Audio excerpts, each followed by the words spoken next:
시청자 여러분 안녕하십니까? 뉴스 시작하겠습니다. 헌법재판소가 마은혁 재판관 후보자 임명 보류에 대한 권한쟁의 심판 사건의 변론을 재개하기로 했습니다. 헌재는 국회 권한쟁의 심판이 국회 의결을 거쳤어야 하는지 등에 대한 추가 검토를 진행할 전망입니다. 현장 취재기자 연결해서 자세히 들어보겠습니다. 이경국 기자. 네, 헌법재판소에 나와 있습니다. 네, 헌재가 애초 오늘 오후에 선고할 예정이었는데 임박해서 다시 변론을 진행하기로 변경한 거죠? 네, 맞습니다. 애초 오늘 오후 2시에 우원식 국회의장이 최상목 대통령 권한대행을 상대로 제기한 권한쟁의 심판에 대한 선고가 예정돼 있었습니다. 지난달 22일 한 차례 변론기일이 진행된 이후 선고가 잡혀있던 상황이었는데요. 다만 최상목 권한대행이 지난달 31일 재판부에 변론 재개를 요청을 했고 오늘 재판관들이 이에 대한 논의를 진행했습니다. 그리고 정오쯤 헌법재판소가 이 권한쟁의 심판 사건 변론을 재개한다고 밝혔습니다. 선고를 단 2시간 정도 앞두고 변론 재개 결정을 내린 겁니다. 결국 사실상 이 최대행 측의 요구를 받아들인 것으로 볼 수가 있는데 다음 변론 기일은 오는 10일 오후 2시에 진행될 예정입니다. 국회 권한쟁의 심판 사건과는 별도로 이 비슷한 취지의 헌법소원 사건도 선고가 예정돼 있었는데 역시 선고 기일이 연기됐습니다. 네, 헌재가 선고를 미룬 배경도 취재됐다고요?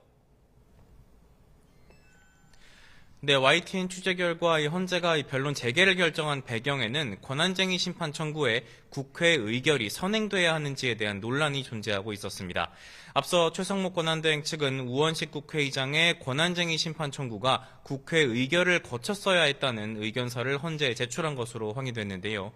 이에 국회 측 대리인인 양홍석 변호사는 어제 언론에 배포한 입장문을 통해서 이 관련법 어디에서도 국회 의결을 거칠 것을 요구하고 있지 않고 선례 역시 없다고 반박한 바 있습니다.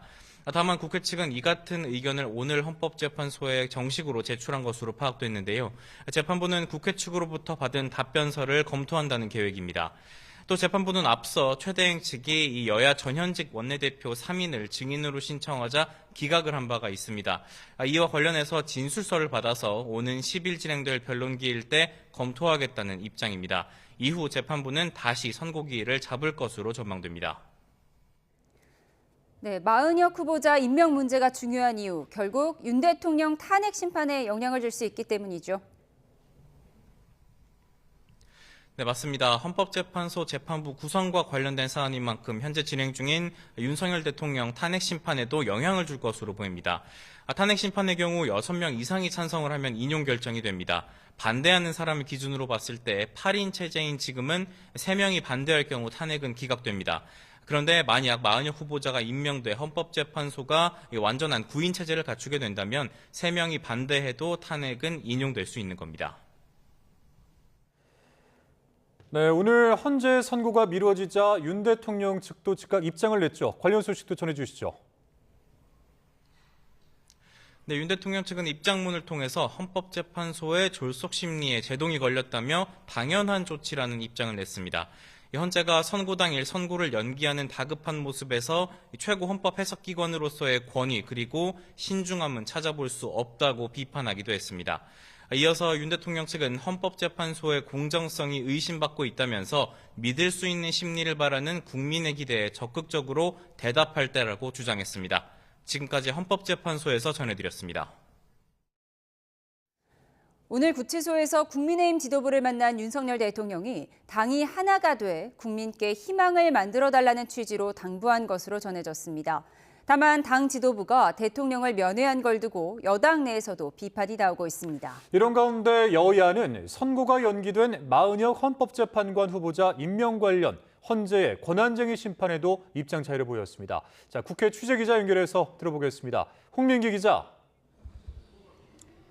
네, 국회입니다. 네, 윤 대통령이 여당 지도부 만나서 한 발언부터 자세하게 전해주시죠.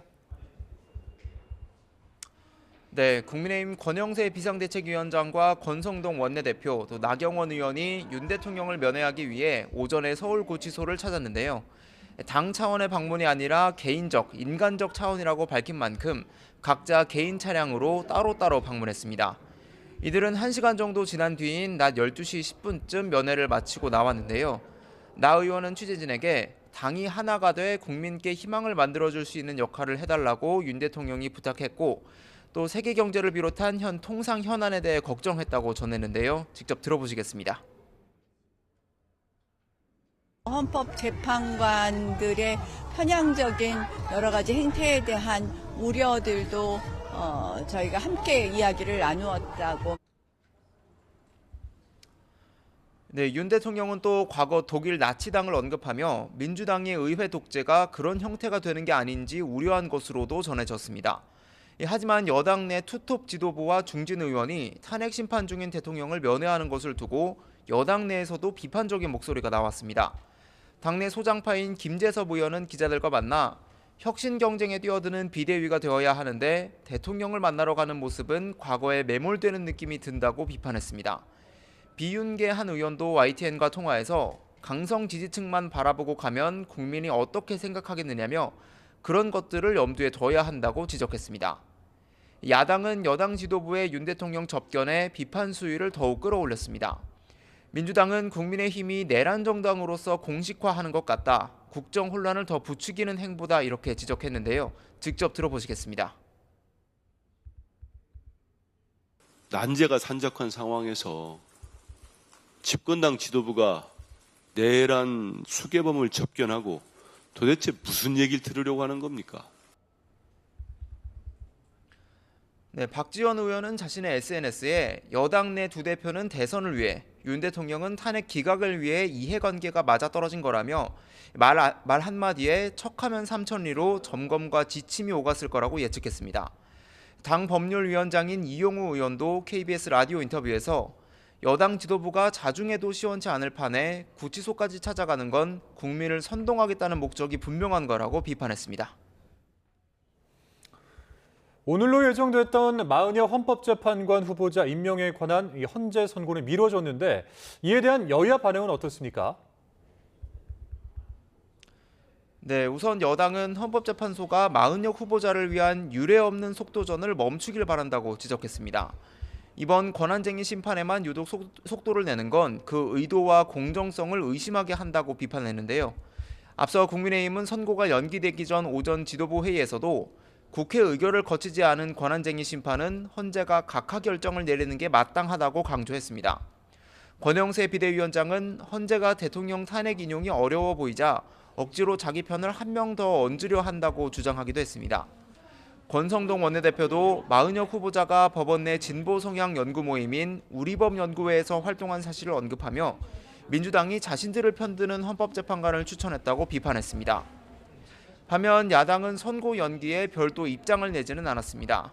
애초 오늘 예고했던 의원총회에서 헌재 선고 결과 이후 대응책을 논의할 예정이었는데 선고가 연기되면서 논의도 진행되지 않은 것으로 전해졌습니다. 다만 연기 전에는 헌재가 임명 결정을 내릴 가능성이 크다고 보고 재판관 임명권을 가진 최상목 대통령 권한대행을 향해 압박 수위를 끌어올렸습니다. 박찬대 원내대표는 아침 회의에서 만약 헌재가 헌법재판관 임명 결정을 내려도 최 대행이 이를 따르지 않는다면 이는 내란 공범이라는 결정적 확증이라고 날을 세웠습니다. 또 이번에도 최 대행이 책임을 다하지 않는다면 비상한 결단을 택할 수밖에 없다는 점을 분명히 한다며 탄핵을 시사하기도 했습니다. 2월 임시국회 시작부터 헌법재판관 임명과 윤 대통령 관련 문제로 여야 갈등이 첨예한 만큼 추경 등 여야의 민생 논의도 순탄치 않을 것으로 예상됩니다. 지금까지 국회에서 YTN 홍민기입니다.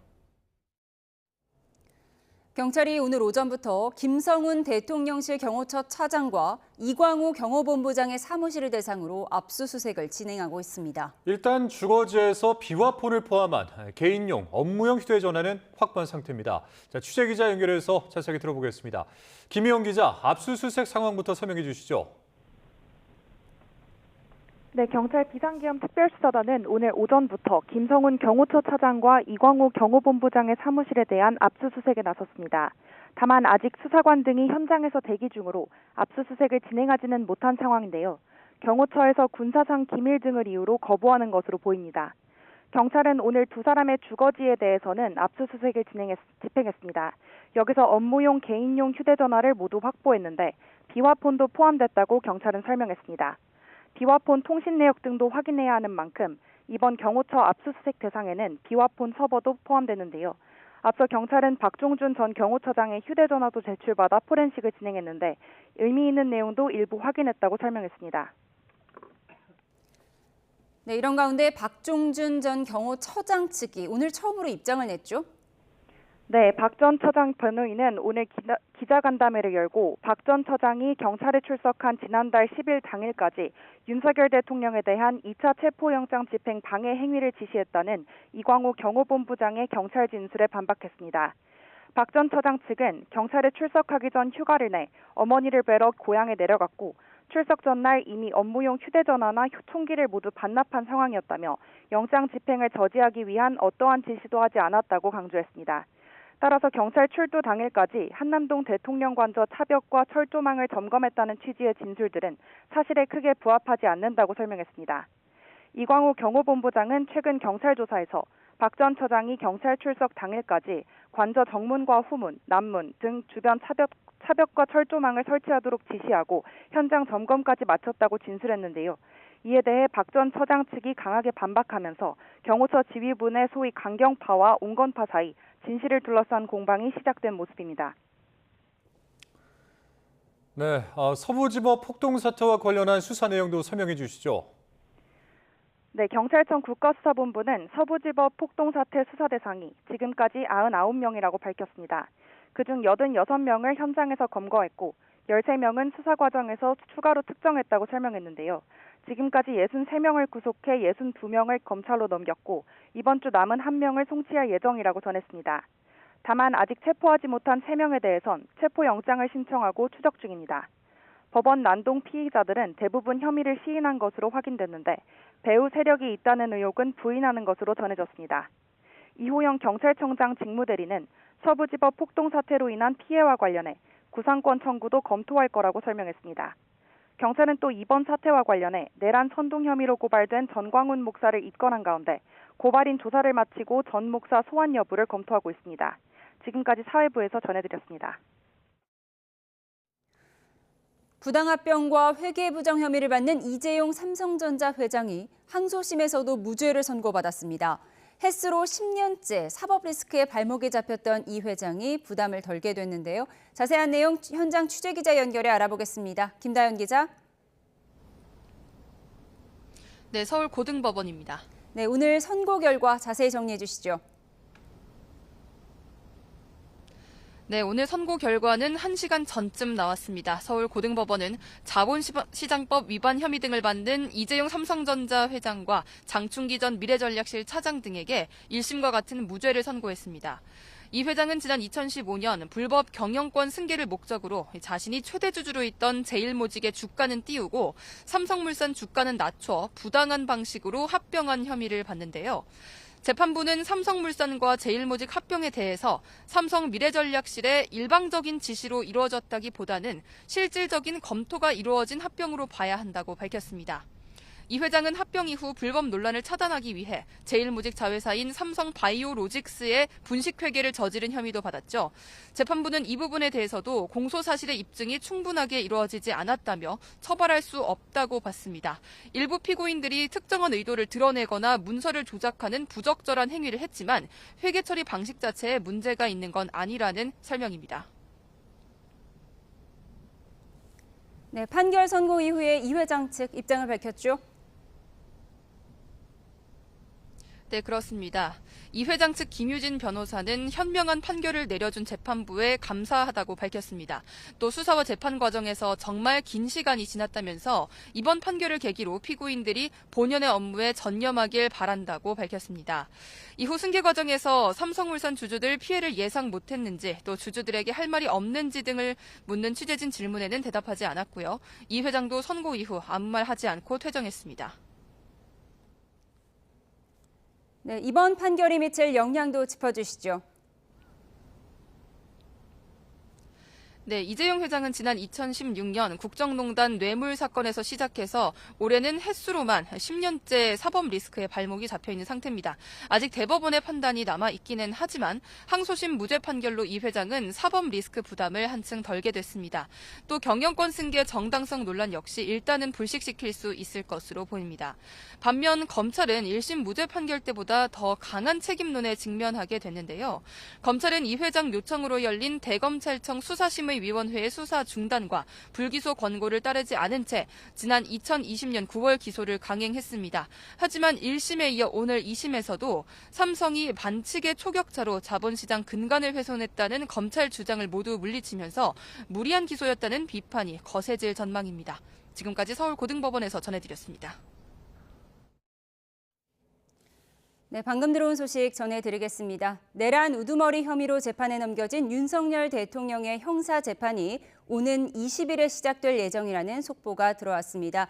서울중앙지방법원이 조금 전에 알려왔는데요. 오는 20일, 2주 뒤 목요일입니다. 오전 10시에 첫 공판 준비 기일이 열릴 예정이라는 속보를 전해드립니다.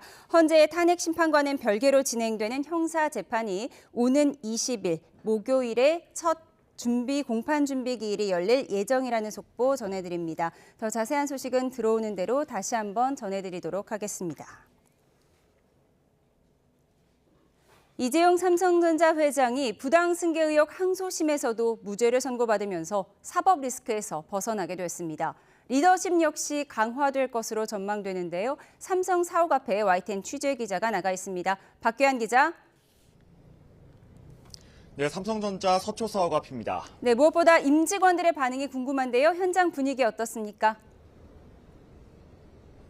네, 앞서 들으신 것처럼 삼성전자는 일단 공식 반응을 내놓지 않은 채 변호인단의 입장으로 대신했습니다. 긴장감이 역력했던 이곳 삼성전자의 임직원들도 이제 무죄가 나오면서 겨우 한숨을 돌렸다는 평가가 나왔는데요. 제 옆을 지나가던 직원들도 그나마 다행이라고 이야기하는 모습도 볼 수 있었습니다. 당장 이재용 회장 리더십에 큰 흠집이 될 악재는 막았지만 그만큼 해결해야 할 과제들이 산적해 있다는 이야기입니다. 이 회장은 이미 국정농단 사건으로 2차례 모두 합쳐 1년 6개월이 넘는 기간 동안 구속됐습니다. 이후에도 부당승계 혐의로 기소돼 100여 차례 재판에 출석하면서 경영활동에 차질을 빚어왔는데요. 또 국정농단 등 관련 의혹이 불거진 이후 컨트롤타워 역할을 했던 미래전략실도 폐지됐죠. 이런 리더십 공백이 누적되면서 최근 삼성의 위기를 낳았다는 분석도 나옵니다. 최근 책임 경영을 위한 등기이사 복귀 등 삼성 안팎의 요구가 나오는 배경이기도 한데요. 이 때문에 아직 무죄가 확정된 것은 아니지만 항소심 무죄가 삼성 전체의 기쁜 소식인 것만은 분명합니다. 다만 이재용 회장 앞에 놓인 과제도 산적해 있습니다. 메모리 반도체 분야에서 주도권을 빼앗겼다는 지적 속에 실제 지난해 실적도 시장의 기대를 밑돌았습니다. 여기에 딥시크 충격은 물론 범용 메모리 반도체에서의 중국의 추격 역시 위기로 다가오고 있는데요. 이 때문에 국민주 삼성전자의 주가 역시 지난해 여름 8만 원대까지 회복됐다가 다시 곤두박질 친 뒤 5만 원대를 유지하고 있습니다. 고대역폭 메모리 반도체 HBM 납품을 위해 엔비디아의 품질 테스트도 통과해야 하고요. 또 수요가 점차 줄어가는 스마트폰 외에 새로운 사업 기회를 찾고 AI 시장에서의 경쟁력도 확보해야 합니다. 항소심에서 무죄를 받으며 분식회계, 부당승계라는 오명에서 한 걸음 더 벗어날 수 있게 된 이재용 회장이 리더십을 발휘해서 삼성의 봄을 다시 만들어낼 수 있을지 주목됩니다. 지금까지 삼성전자 서초 사옥 앞에서 YTN 박견입니다. 트럼프 미국 대통령의 관세 공약 현실화로 우리 금융시장이 요동을 쳤습니다. 증시에서 외국인과 기관의 매도세가 커지며 코스피 2,500선이 무너졌고 또 원달러 환율은 1,470원대에 진입했습니다. 취재기자가 전화로 연결되어 있습니다. 자세히 들어보겠습니다. 자, 류한웅 기자, 주가지수 하락폭이 얼마나 됐습니까? 코스피는 2.5% 내린 2,453.95로 장을 마쳤고 코스닥 지수는 3.3% 내린 703.80으로 마감했습니다. 코스피는 개장 직후 2,500선 아래로 밀렸고 3.1% 하락하며 2,430선까지 내려가기도 했습니다. 코스닥 지수는 1.3% 내린 채 출발해 장중에 3.8%나 하락하기도 했습니다. 코스피와 코스닥 시장 모두에서 외국인은 9,710억 순매도를 했습니다. 외국인과 기관의 매도세로 시가총액 상위 종목 대부분 줄줄이 하락했습니다. 특히 중국의 저비용 AI 딥시크 충격에 지난주 금요일 폭락했던 반도체주는 오늘도 급락했습니다. SK 하이닉스는 4% 이상, 삼성전자는 2% 이상 하락했습니다. 원달러 환율은 장 초반 1,470원대에 진입했습니다. 지난주 금요일 최고가가 1,456.4원이었습니다. 그런데 오늘은 지난주 최고가보다 15원 이상 더 오른 1,472.3원까지 올랐습니다. 다만 오후 들어 소폭 하락해 3시 반 기준으로는 1,467.2원을 기록했습니다. 네, 그리고 트럼프 행정부의 관세 부과도 문제인데 우리 정부는 어떻게 대응을 하고 있습니까? 최상목 대통령 권한대행은 부정적 영향을 최소화할 수 있도록 가용수단을 총동원해 대응하겠다고 밝혔습니다. 최 권한대행은 오늘 낮 수출기업 오찬 간담회를 주재하며 이달 중 수출 전략회의를 재개해 범부처 비상수출 대책을 마련하겠다고 말했습니다. 이어 미국과 다양한 채널로 소통하면서 우리 입장이 최대한 반영될 수 있도록 노력하고 멕시코와 캐나다, 현지 진출 기업과도 소통하겠다고 강조했습니다. 정부는 또 수출 기업 유동성 지원을 위해 360조 원 규모의 수출 금융을 공급하기로 했습니다. 해외 전시회와 무역 사절단 등 수출 지원 사업에도 2조 9천억 원을 공급해 중동과 중남미 시장 확대에 나서기로 했습니다. 지금까지 YTN 유환홍입니다.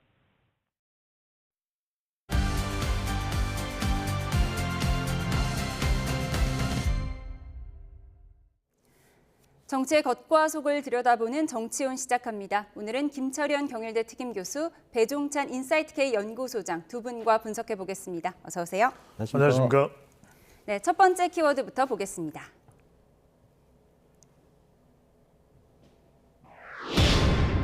첫 번째 키워드는 인간적 도리일까, 미래의 족쇄일까, 대통령 접견과 관련된 분석입니다. 오늘 오전 권영세 비대위원장과 권성동 원내대표가 윤석열 대통령을 접견했습니다. 여당 투톱의 일정이지만 지도부가 아닌 개인 차원의 방문이라고 선을 긋고 있는데요. 이 자리에는 나경원 의원도 함께했습니다. 네, 나경원 의원에 이어 유승민 전 의원의 목소리까지 이어서 듣고 오시죠. 대통령께서는 그동안 이 줄탄핵을 비롯한 사실상 예산 삭감, 의회 독재로 국정이 마비되는 것을 그냥 바라만 보고 있을 수 없었다. 대통령으로서의 무거운 책임감으로 이런 조치를 하셨다. 당이 하나가 되어서 2030 청년들을 비롯해서 국민 여러분들에게 희망을 만들어 줄 수 있는 그런 당의 역할을 좀 부탁을 하셨고, 여러 가지 국제 정세 또 세계 경제와 관련해서 대한민국 걱정을 많이 하셨습니다. 비대위원장은 당대표예요. 네. 그리고 당대표하고 원내대표가 무슨 구치소에 접견을 가면서 개인 차원으로 간다는 건 그건 말도 안 되는 소리죠. 뭐 인간적인 도리로 간다? 가서 윤석열 대통령 하는 이야기 시컷 듣고 와가지고 그런 논리로 계속 만약 가려고 지금 이러는 거라면 네. 위험하다고 보는 거죠. 이제 그게 오히려 자기 족쇄가 될 거다. 족쇄가 되죠. 서울구치소에 수감된 대통령의 1호 접견자는 대통령실 참모진이었고요. 2호 접견자는 오늘 권성동 원내대표와 권영세 위원장 그리고 나경원 의원이었습니다. 여당 인사로는 처음인데 지도부 차원이 아니라 개인 차원으로 방문한 거다. 이 부분을 강조했어요. 아무래도 뭐 중도층 표심 때문일까요? 아무래도 뭐 외부의 또 비판 의식하지 않을 수 없을 것 같고요. 근데 저는 아마 지난번에 정진석 비서실장에 이어서 아마 이번에 우리 쌍권 지도부가 아마 서울구치소를 방문했는데 너무 과도한 정치적 해석이나 너무 색안경을 끼고 볼 필요 없다고 보이거든요. 오늘 방문한 권영세 의원이나 아니면 권성동 뭐 원내대표 같은 경우에는 대통령과는 아주 각별한 인연이 있는 거거든요. 사실 보면 그 권영세 의원 같은 경우에는 윤석열 정부에서 초대 통일부 장관을 지냈고, 권성동 대표 같은 경우에는 윤석열 대통령을 정치에 입문시키고 지난 대선 때 대통령으로 당선시킨 사실상 1등 공신이거든요. 그렇기 때문에 그런 각별한 인연에 의해서 보면 어쨌든 새해가 되고 설날을 맞이해서 어쨌든 서울구치소에 있는 대통령을 한번 찾아뵙고 어떤 건강도 묻고 안부도 묻고 하는 이런 것들은 사실상 인간적 도리로 할 수 있는데 어떻게 보면 두 분이 아무래도 국민의힘 지도부를 맡다 보니 그런 부분에서 비판이 있을 수밖에 없는 부분이거든요. 아마 그런 그 부분들은 아마 당이 어느 정도 정치적 부담이 되겠지만 지금 국민의힘이 처해 있는 딜레마적인 상황이 어쨌든 윤석열 대통령에 대한 탄핵 반대는 당론으로 취하고 있고 인간적인 도리에 대한 인간적인 도리를 하고 있기 때문에 저는 인간적인 도리에 대해서 어느 정도의 국민적 동정론을 얻어낼 수도 있는 부분이 있을 수 있다고 보고요. 또 당이 짊어져야 될 정치적 부담도 있다고 보이거든요. 그런 것들은 결국은 국민의힘 자체적으로 아마 부담해야 될 그런 부분이 아닐까 이렇게는 보입니다. 네, 각별한 인연이 있었고 인간적 도리에 의한 접견이었다라고 분석을 해주셨는데 과연 어떤 이야기를 집중적으로 나눴을까 이 부분이 궁금한데 나경원 의원은 윤 대통령이 나라 걱정을 많이 한다면서 헌재의 편향성에 대해서도 이야기를 나눴다 이렇게 밝혔어요. 그렇죠. 이제 제일 핵심이 되는 부분은 국민의힘이 탄핵 헌법재판소 심판이 진행되는 중이기 때문에 탄핵 반대를 외칠 수도 있겠죠. 저는 가장 중요한 민심에 영향을 미칠 수 있는 또 중도층에 부담을 줄 수 있는 것은 비상계엄과 관련된 부분입니다. 그런데 지금 나경원 의원의 발언이 의회 독재로 국정이 마비되는 것을 그냥 바라만 보고 있을 수 없었다. 그러니까 이 부분을 어떻게 해석하냐는 것이거든요. 그러니까 적어도 비상계엄에 대한 책임은 선을 긋고 윤석열 대통령과 국민의힘이 차별을 하느냐, 그것이 아니냐가 중요하거든요. 그런데 비상계엄이 명분이 있었다 이렇게 이야기를 하기 시작하면 이건 굉장히 중도층하고 가기가 쉽지 않게 되는 것이죠. 그러니까 중요한 건 이런 부분입니다. 지금 헌법재판소에서 탄핵 심판이 진행되고 있는 과정이기 때문에 집권 여당으로서 아직도 현직 대통령이기 때문에 탄핵에 대해서는 반대, 그렇게 정치적 주장을 할 수 있습니다. 결국 국민들이 특히 이제 중도층이 바라보는 부분은 비상계엄에 대해서는 적어도 국민의힘이 또 중진 의원들이 지도부가 선을 그을 수 있느냐인데 지금 면회를 하고 나와서의 발언은 선긋기가 힘들어 보이는 모습이거든요. 이렇게 되면 이 부분은 상당히 중도층에 부담이 될 수도 있다는 것이죠. 적절치 못한 발언이었다 이렇게 보세요. 그러니까 이거는 중도층에 부담이 될 수 있기 때문에 우리 키워드가 미래의 족쇄가 될 수 있다는 이야기가 되지 않습니까? 그런 부분에 상당히 부담이 될 수가 있는 것이죠. 네, 중도층에 부담이 될 수 있다라고 하셨는데 이준석 의원은 사면에 관련된 이야기를 했을 것이다. 오늘 아침에 이렇게 예측을 했어요. 그래서 저는 이준석 의원이 조금 지난 대선 때 윤석열 대통령을 도왔지만 사실 대표직에서 팽당하고 그런 사무친 원한들이 좀 있잖아요. 저는 그래서 아마 윤 대통령에 대한 이야기가 나올 때마다 상당히 좀 정무 감각을 좀 놓친다 생각하는 게 지금 사면까지 이야기는 너무 멀리 나간 거거든요. 예. 사면이 되려면 적어도 지금 탄핵이 되고 파면이 되고 또 형사재판을 받아서 굉장히 중형을 받고 여러 가지 과정들이 있는데 그런 과정들 다 건너뛰고 사면이라고 얘기하는 부분은 결국은 윤석열 대통령에 대한 탄핵은 정당하게 이루어질 수밖에 없고 탄핵은 현실화될 수밖에 없고 또 내란 혐의에 대해서도 중형을 받을 수밖에 없다는 그런 것들을 전제로 하고 있는 부분이거든요. 그래서 저는 일단 사면 이야기는 너무 본인의 어떤 개인적 감정이 앞세운 그러한 너무 건너뛴 상상의 이야기가 아닐까 이렇게 보입니다. 대통령이 사면 이야기를 꺼냈을 거라는 이준석 의원의 추측은 너무 나갔다라고 분석을 해주셨습니다.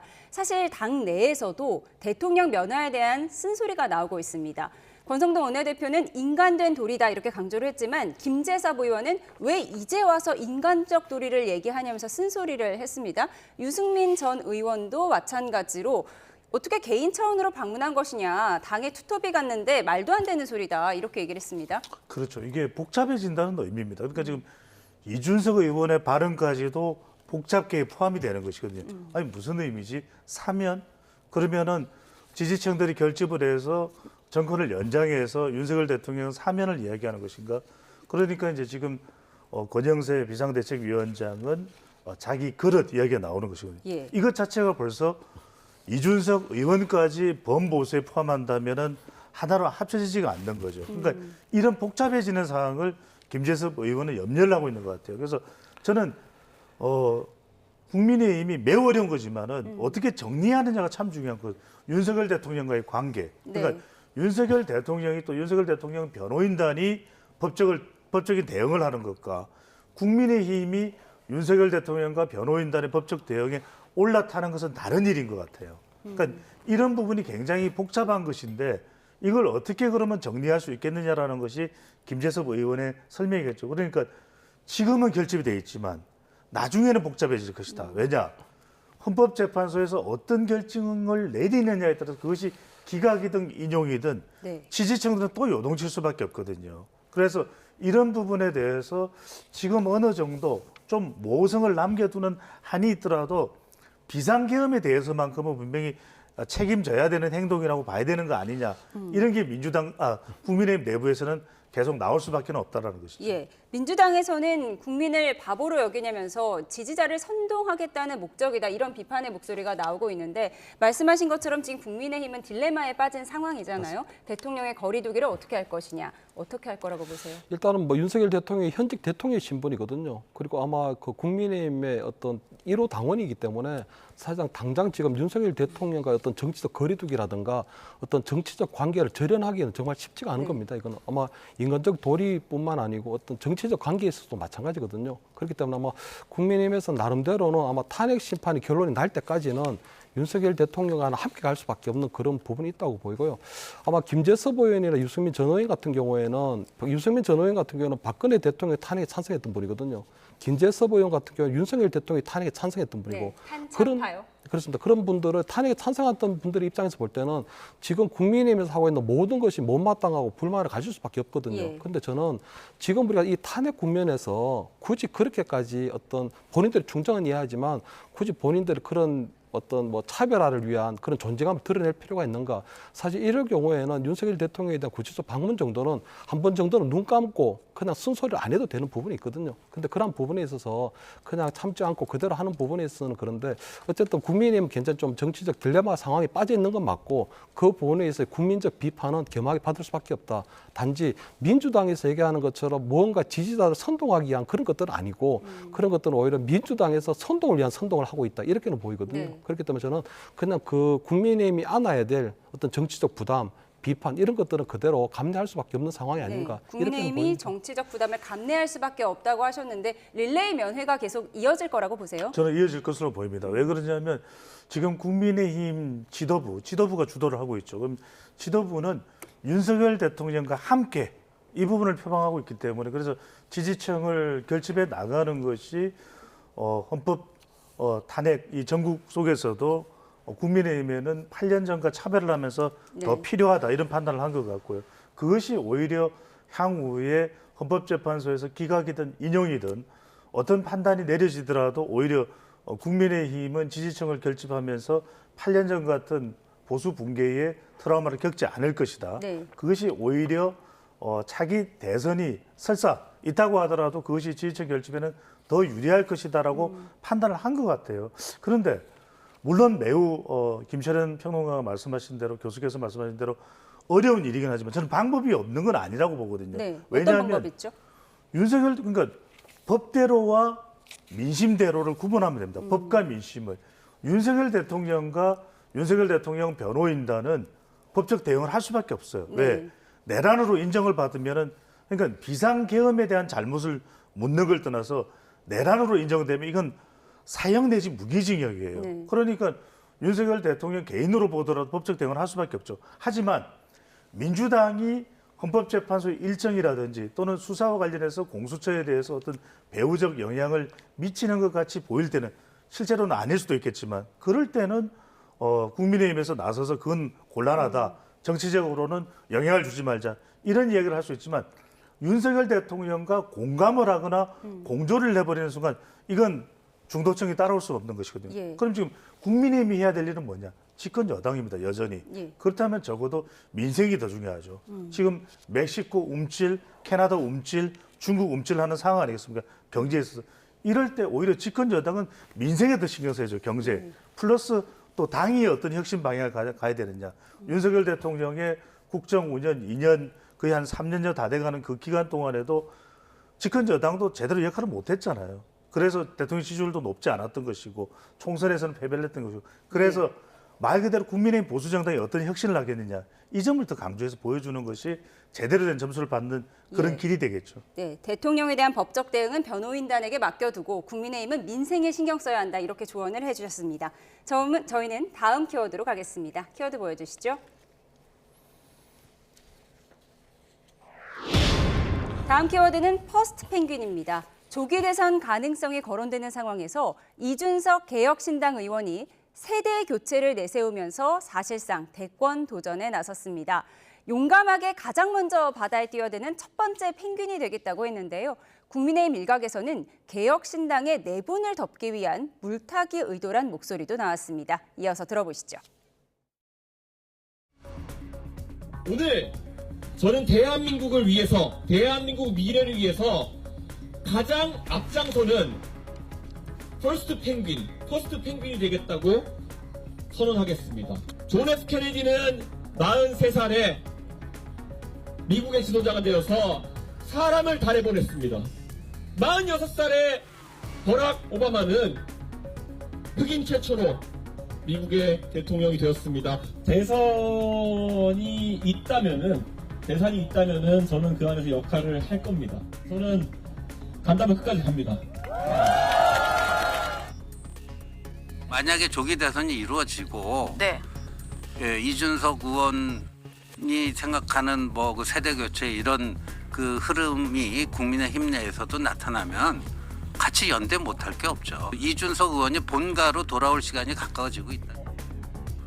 개혁신당 내부 문제 덮으려고 하는 것 같던데요. 뭐 경선을 할 필요도 없는 분인데 개혁신당이 한다면 굳이 무슨 출마 선언을 합니까? 개혁신당이 요즘 뭐 분란이 있다는 얘기 하는데요. 중소기업 경험해보신 분, 저도 중소기업을 다녀봤지만은 중소기업은 대기업에 비해 가지고 한 10가지, 20가지 더 많은 고민이 있습니다. 네. 이준석 의원이 어제 서울 홍대 거리에서 사실상의 대선 출마 선언을 공식화했습니다.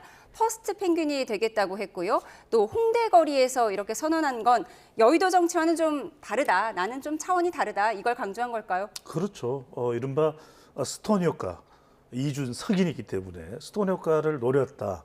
일전에는 이제 강남이라 그랬어요. 근데 이제 대선 캠프 사무실은 강남역 그렇죠. 근처에 차리겠다고 그러면서 했죠. 이제 홍대를 거론하면서 이른바 2호선 전략인가요?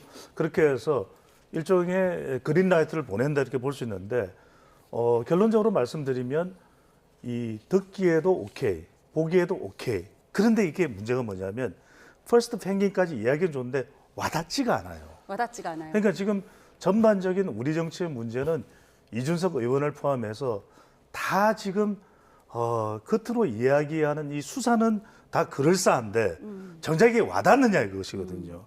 그렇기 때문에 국민들은 이것도 저런 번지르한 표현에 번지르한 또 수사에 속는 거 아니냐 이런 생각을 할 수 있기 때문에 이준석 의원에게도 지금 가만히 보면 이준석 의원이 소수정당인 개혁신당입니다. 지금 국민의힘에 받아들여질 수 있나요? 그럼 민주당에는 또 받아들여질 수 있나요? 물론 펭귄을 통해서 치고 나가는 건 좋습니다만 지금 우리 국민들이 원하는 것은 정말 잔잔하게 눈에 보이지 않게 드러내지 않고 뭔가를 실천해 줄 수 있는 구체적이고 또 실천하고 또 포용을 해서 안을 수 있는 갈라치기 하지 않고 이걸 우리 국민들은 원하는 구실포입니다. 구체적이고 실천을 하고 포용을 하는. 자칫 지금 구실포. 이준석 의원도 당내 상황을 보면 또 갈라치기 아닌가 이런 생각이 또 서로 들 수도 있거든요. 그래서 중요한 것은 이준석 의원이 말로 표현하지 않아도 체감으로 정말 본인이 가지고 있는 작은 거라도 기부하고 이런 것으로 저는 더 잔잔하게 와닿는 정말 잔잔하게 정말 펭귄이 아니라 좋습니다. 송어면 어떻습니까? 민어면 어떻습니까? 저는 이게 더 국민들에게 큰 감동이 될 것으로 보입니다. 네, 퍼스트 펭귄 말은 그럴싸하지만 와닿지가 않는다라고 분석을 해주셨는데요. 그렇잖아도 신동욱 의원은 이준석 의원이 개혁신당의 내홍을 덮기 위한 물타기다 이렇게 깎아내렸습니다. 이준석 의원 대선이 있다면 대선 출마할 거라는 건 다 아는 사실인데 갑자기 웬 출마 선언이냐 이렇게 비판을 한 것 같아요. 그렇습니다. 새로운 정치 문화를 만들겠다는 그 젊은 패기는 평가할 수밖에 없는데요.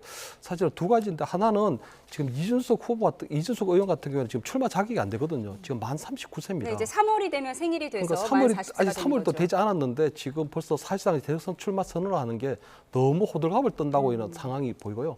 두 번째는 헌법재판소가 저는 굉장히 좀 잘못된 시그널을 주고 있다고 보이거든요. 왜냐하면 지금 조기 대선이라고 하는 부분들이 결국 헌법재판소에서 탄핵이 인용돼야 되는 부분인데 헌법재판소에서 최근에 보면 윤석열 대통령에 대한 탄핵 심판을 굉장히 속도전을 내고 있고 8차 변론까지 정하고 있는 이런 것들이 보니까 결국은 이준석 의원이나 이런 부분들로 하여금 조기 대선이 이제 사실상 과시권에 들어왔구나 이런 잘못된 시그널을 보내고 있기 때문에 헌법재판소에서 상당히 문제가 있다고 보이는데 저는 이준석 그 의원이 어제 뭐 사실상 대권 출마 선언한 걸 한 두 가지 관점에서 보거든요. 첫 번째는 보면 윤석열 대통령에 대한 화풀이라고 보이거든요. 왜냐하면 본인이 어쨌든 사실상의 대선 출마를 선언함으로써 윤석열 대통령은 사실은 탄핵됐다. 이제 파면감이다. 이런 부분들에 대한 어떤 국민적 여론을 만들려고 하는 게 아닌가. 그래서 결국은 지난 대선 때 윤석열 후보를 도왔지만 결국은 팽당했던 그 원안에 대해서 나름대로 윤석열 대통령에 대해서 한번 어퍼컷을 매긴 게 아닌가 이런 생각이 들고요.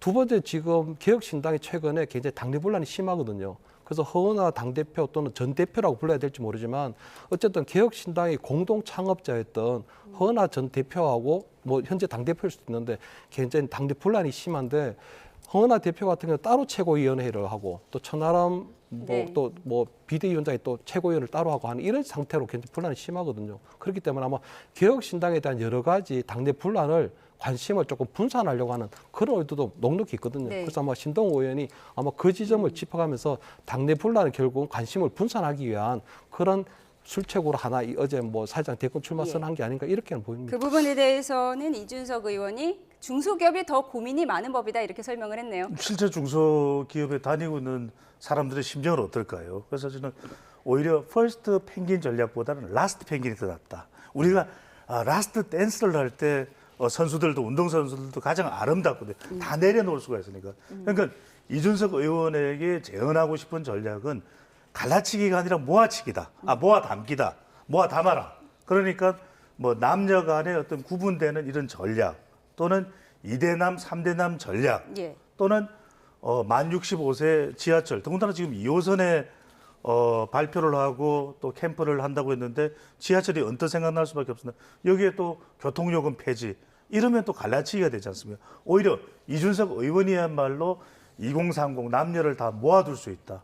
또 우리 지금 이 초고령 사회의 이 세대들 흩어지고 갈라지는 이 세대들을 모아줄 수 있는 라스트 펭귄이 될 수 있다. 그러니까 갈라치기가 아니라 모아 담기를 할 수 있는 이준석 의원의 전략이 있다면 저는 대성공일 것으로 보입니다. 네, 라스트 펭귄이 되어야 한다고 말씀하셨는데 신지호 전 전략기획부총장은 이제 이준석 의원이 본가로 돌아올 시간이 됐다. 그러니까 국민의힘으로 돌아올 시간이 다가오고 있다 이렇게 얘기를 했는데요. 단일화 가능성에 대해서는 어떻게 보세요?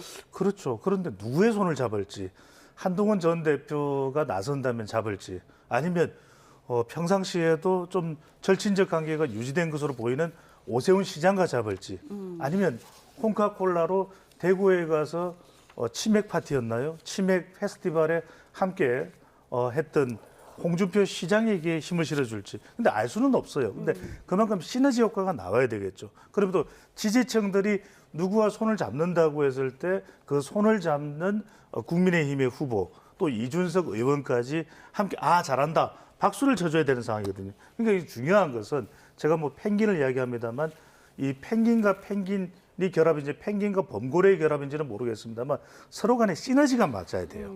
케미가 맞으려면 서로 간이 지향하는 지향점이 뭐냐 이것이 더 중요할 겁니다. 단순히 이것이 대선에서 점수를 또 표를 얻기 위한 결합이다.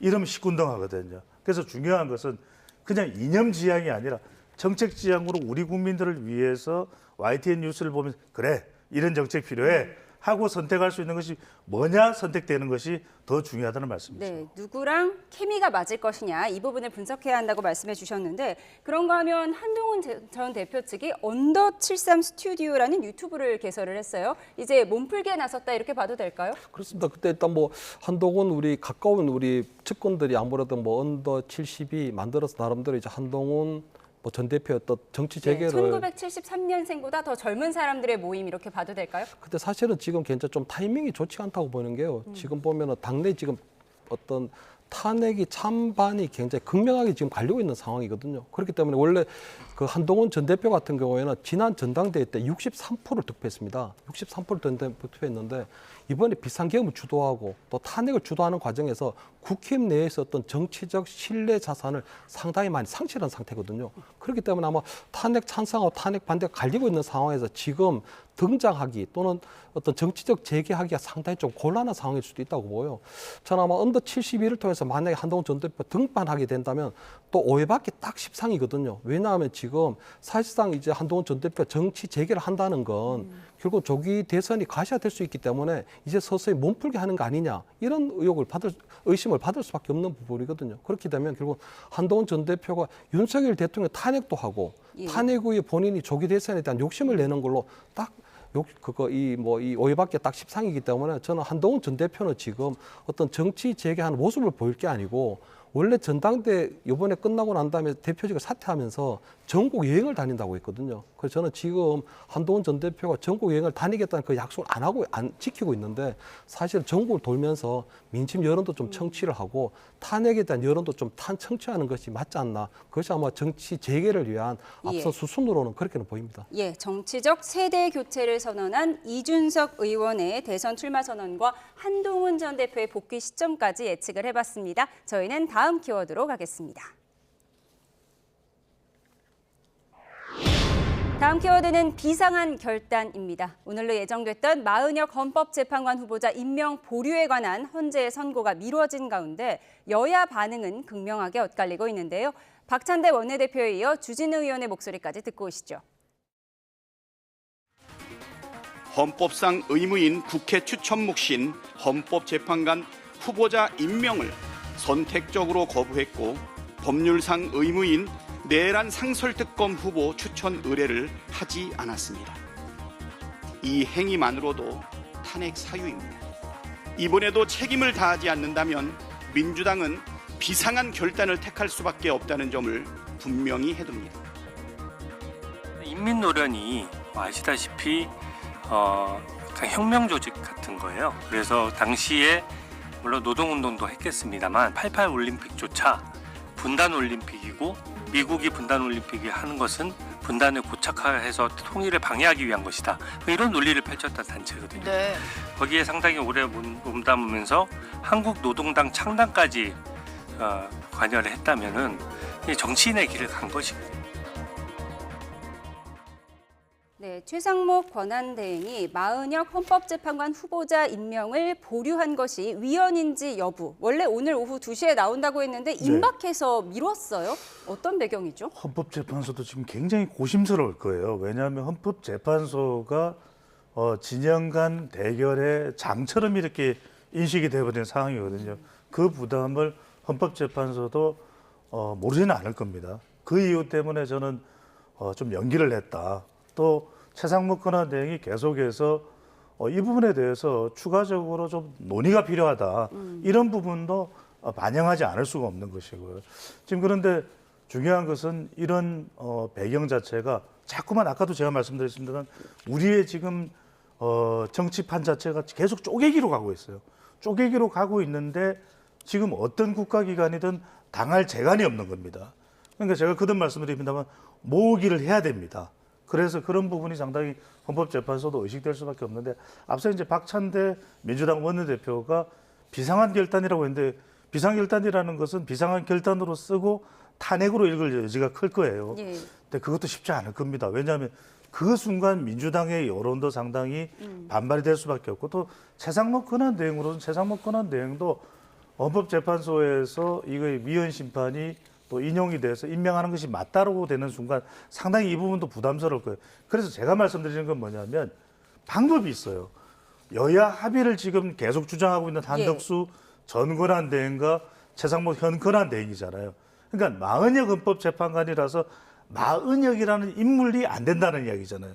그러면 여야가 합의를 해서 그러면 제3의 기관이든지 헌법재판관 어느 누구도 이의 제기하기 힘든 그래도 완벽하지는 않더라도 그런 쪽에 더 가까운 인물을 뭐 변호사협회라든지 이런 곳에서 추천을 받아서 임명을 하면 돼요.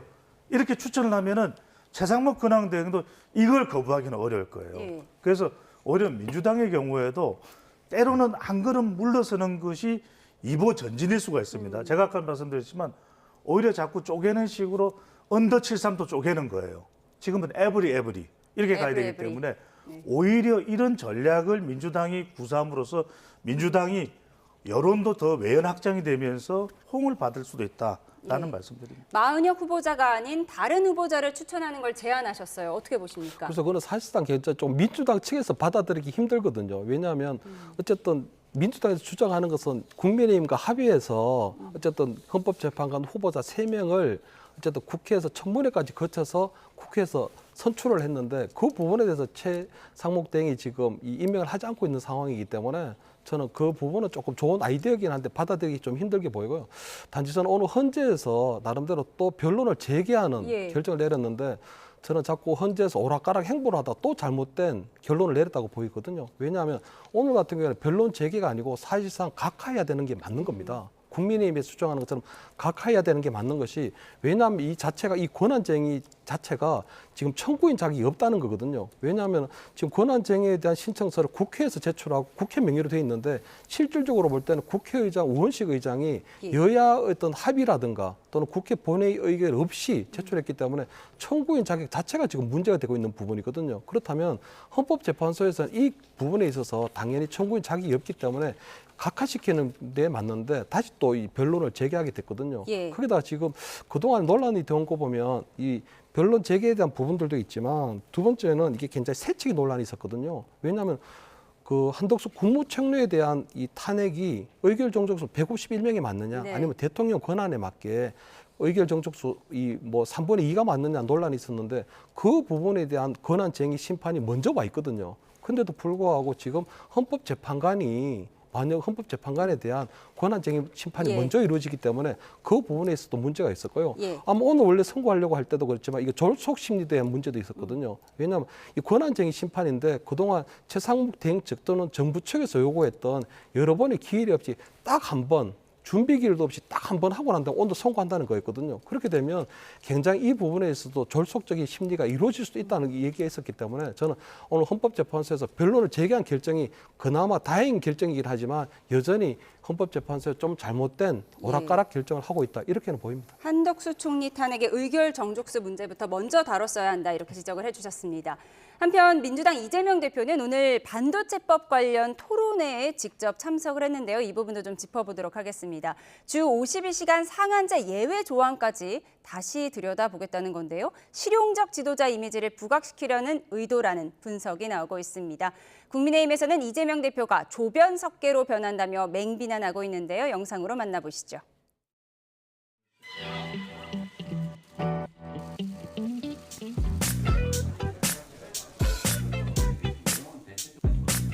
그것도 하나 정리를 하고 갑니다. 이건 반도체 산업.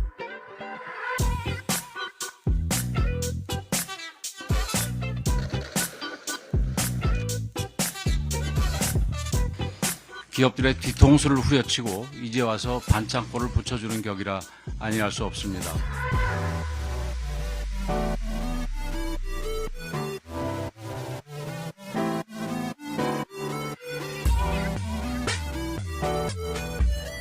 왜 중국을 집적거려요?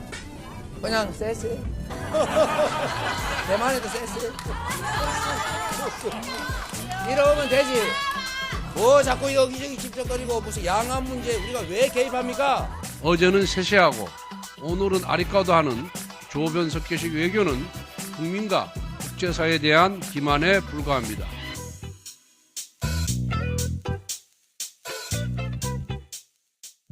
네, 주 52시간 예외 조항도 검토할 수 있다. 금투세 폐지 결정과 가상자산 과세 유예론 동의에 이은 세 번째 우클릭 행보다 이런 분석이 나오고 있습니다. 그렇죠.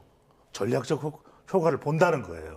이게 별 효과가 없으면 국민의힘에서는 아예 무시 전략을 취할 건데 국민의힘에서 상당히 경계심을 유발한다라는 반응이 나오는 것은 이건 작동을 하고 있다라는 거예요. 그러니까 이재명 대표가 여러분들 뭐냐면 이게 제가 우리 YTN을 나와서 3P 분석을 하잖아요.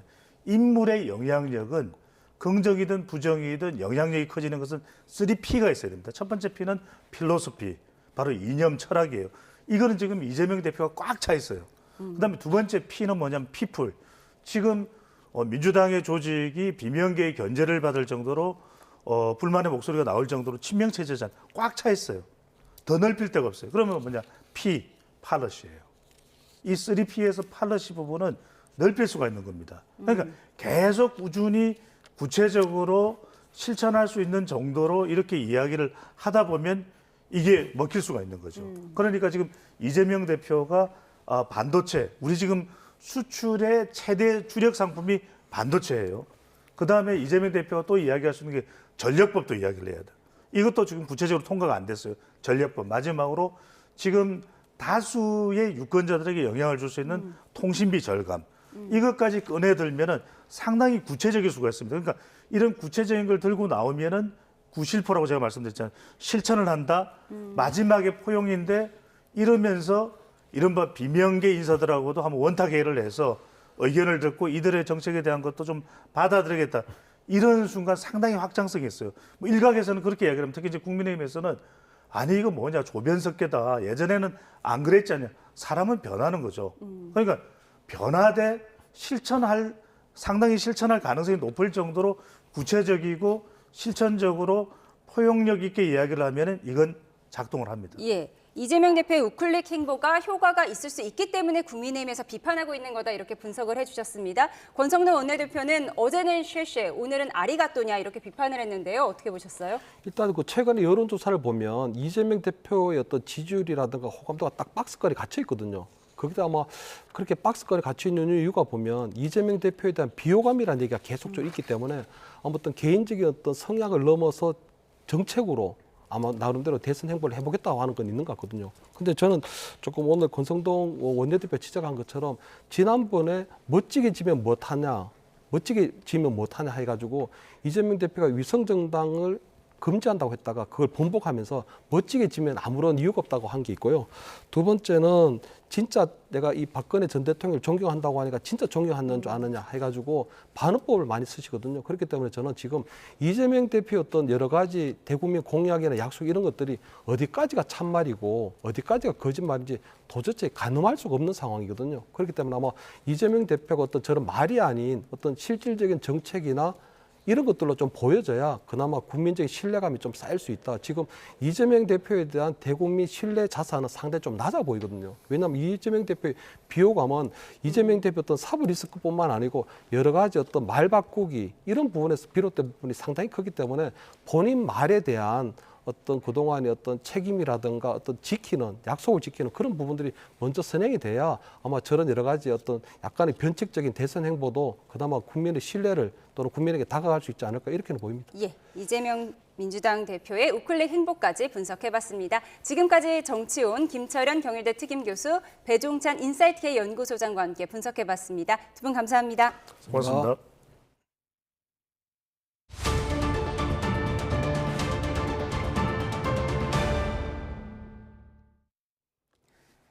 입춘 한파가 이번 주 내내 이어질 것으로 보이는 가운데 내일 서울 기온이 이번 겨울 최저인 영하 13도까지 떨어지며 추위가 절정에 달할 것으로 보입니다.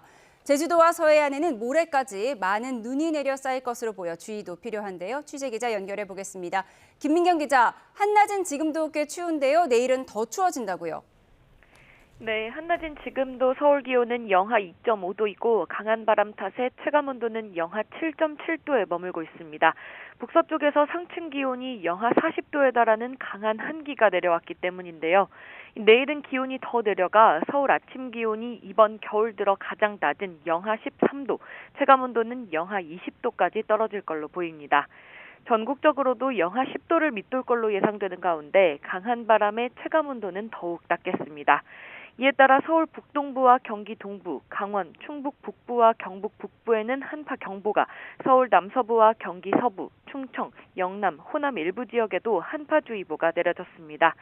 이번 입춘 한파는 내일과 모레 절정에 달하겠고 이번 주 내내 강추위가 이어진 뒤 다음 주 화요일쯤 평년 기온을 회복할 전망입니다.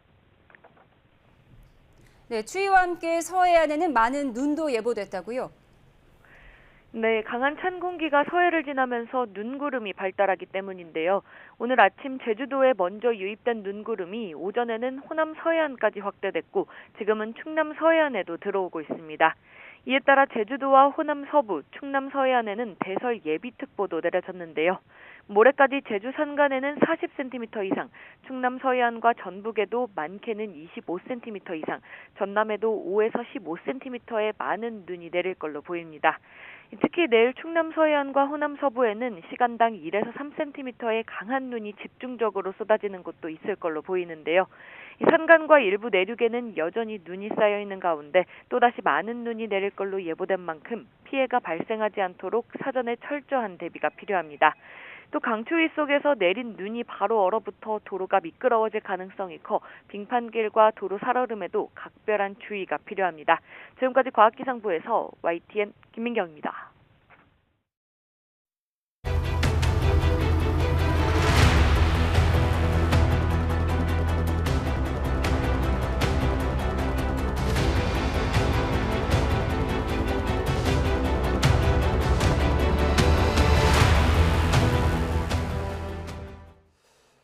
트럼프 미국 대통령은 유럽연합, EU 제품에 대해서도 조만간 관세 부과 계획을 밝힐 것이라고 언급했습니다.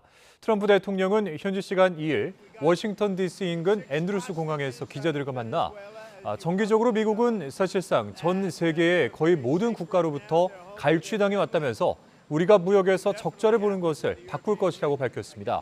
또 캐나다와 멕시코에 25%의 보편 관세를 부과하기에 앞서 현지 시간 3일 양국 정상들과 통화할 예정이라고 밝혔습니다. 트럼프 미국 대통령이 포문을 연 관세 전쟁에 캐나다와 멕시코가 보복 관세로 맞대응에 나선 가운데 트럼프는 고통을 감내해야 한다고 주장했습니다. 미국 안팎의 거센 반발이 터져나오면서 관세부가 발효 직전에 협상이 타결될 거라는 관측도 나오고 있습니다. 워싱턴 권중기 특파원입니다. 미국의 25% 관세로 맞불을 놓은 캐나다는 추가로 세계무역기구 WTO에 제소 방침을 밝혔습니다. 협상으로 우선 풀어보겠다던 멕시코도 구체적인 보복 관세 발표를 예고했습니다. muy graves para la economía de los Estados Unidos, pues va a elevar los costos muchísimo de todos los productos que se exportan de México hacia los Estados Unidos. Va a tener un 25% más de costo. 미국 내에서도 트럼프 관세가 기껏 잡은 물가를 다시 올릴 거란 비판이 잇따르고 있습니다. 노조와 산업계는 관세 철회를 촉구했고 월스트리트저널은 역사상 가장 어리석은 전쟁이라고 사설에 썼습니다. You campaigned on this wallet, but your tariffs will have more money come out of this wallet for so many goods and services. 트럼프 대통령은 SNS로 여론전에 나섰습니다. 관세 정책을 비판한 월스트리트저널을 향해 다른 나라가 미국에 씌우는 바가지를 정당화하기 위해 로비를 벌이고 있다고 주장했습니다. 캐나다와 멕시코의 보복 관세로 고통이 있을 수 있지만 대가를 치를 가치가 있을 거라며 결과도 매우 멋질 거라고 강조했습니다. 특히 캐나다에 대해선 미국이 주는 보조금 없이 생존이 가능하지 않은 나라라며 미국의 쉬운 한 번째 주가 되라고 또 도발했습니다. 캐나다와 멕시코, 중국에 대한 관세 부과가 현지 시간 4일 시작되는 가운데 트럼프의 행정명령은 협상을 위한 벼랑 끝 전술이란 관측도 나왔습니다. 투자은행 골드만삭스는 관세 부과 발효 직전 타협의 여지가 있다며 만약 관세가 부과되더라도 미국의 경제적 피해 등을 고려할 때 일시적일 수 있다고 내다봤습니다. 워싱턴에서 YTN 권중기입니다. 네, 트럼프와의 관세 전쟁이 본격화된 가운데 EU 국가인 캐나다인 분노가 스포츠 등 분야로 확산되고 있다고 BBC 등이 보도했습니다. 영국의 BBC는 현지 시간 2일 캐나다 토론토에서 열린 미국 NBA 토론토 랩터스와 LA 클리퍼스의 경기를 앞두고 미국 국가를 부를 때 관중석에서 거센 야유가 쏟아져 나왔다며 이같이 전했습니다. 또 주말 캐나다 온타리오주 오타와와 엘버타주 캘거리에서 열린 NHL 경기에서도 미국 국가를 부를 때마다 관중들의 야유가 나왔다고 전했습니다.